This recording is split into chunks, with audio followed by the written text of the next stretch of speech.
We're often told that strength means doing everything on our own, that asking for help is a sign of weakness. But what if it's the opposite? What if asking for help is one of the most powerful things you can do for your growth? In a world that praises independence, vulnerability can feel uncomfortable. Yet it's through connection, support, and openness that we truly evolve. Let's talk about why asking for help doesn't make you weaker. It makes you unstoppable. The myth of self-reliance. Many of us were raised to believe that needing help means we've failed. We say, "I've got it," even when we're drowning. We overwork, overthink, and overextend ourselves just to prove we can handle it alone. But here's the truth: no one succeeds alone. Every person you admire, an artist, an athlete, a leader, has mentors, teams, and people who supported them along the way. Self-reliance has its place, but when taken to the extreme, it becomes isolation. Trying to do everything yourself doesn't make you strong, it just makes you tired. The hidden cost of never asking for help, refusing help, comes with invisible consequences. Burnout. Constantly pushing alone leads to exhaustion, not achievement. Loneliness. When we never open up, we block the very connections that could support us. Stagnation. Without feedback or guidance, growth slows down. Fear of vulnerability. The more we hide our struggles, the heavier they become.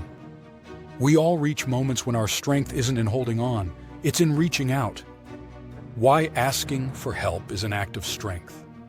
Asking for help requires three powerful qualities: self-awareness, humility, and courage. Self-awareness to admit you need support. Humility to accept that others may have wisdom or skills you don't. Courage to risk being seen, not as perfect, but as human. Vulnerability doesn't weaken relationships, it deepens them.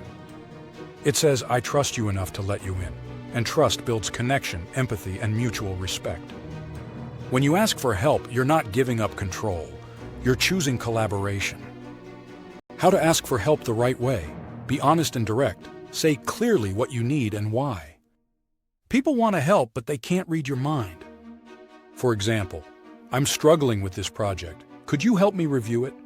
Ask the right people. Seek help from those who genuinely want the best for you, not those who will use your vulnerability against you. Receive with gratitude, not guilt. Accepting help isn't a debt. It's an exchange of kindness.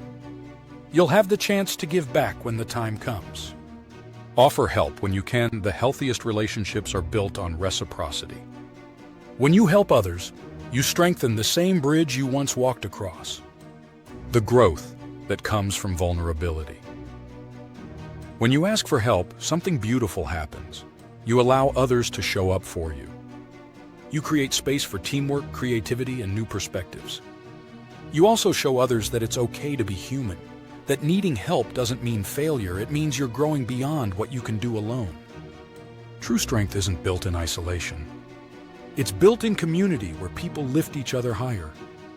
Maybe it's time to rewrite what strength means. Strength isn't silence. It isn't pretending you're fine. It's saying, "I can't do this alone right now," and that's okay. Because the moment you ask for help, you give yourself permission to rest, to learn, and to grow faster than you ever could alone. If this message resonated with you, let this be your reminder. Asking for help doesn't make you weak, it makes you wise. You don't have to carry everything by yourself.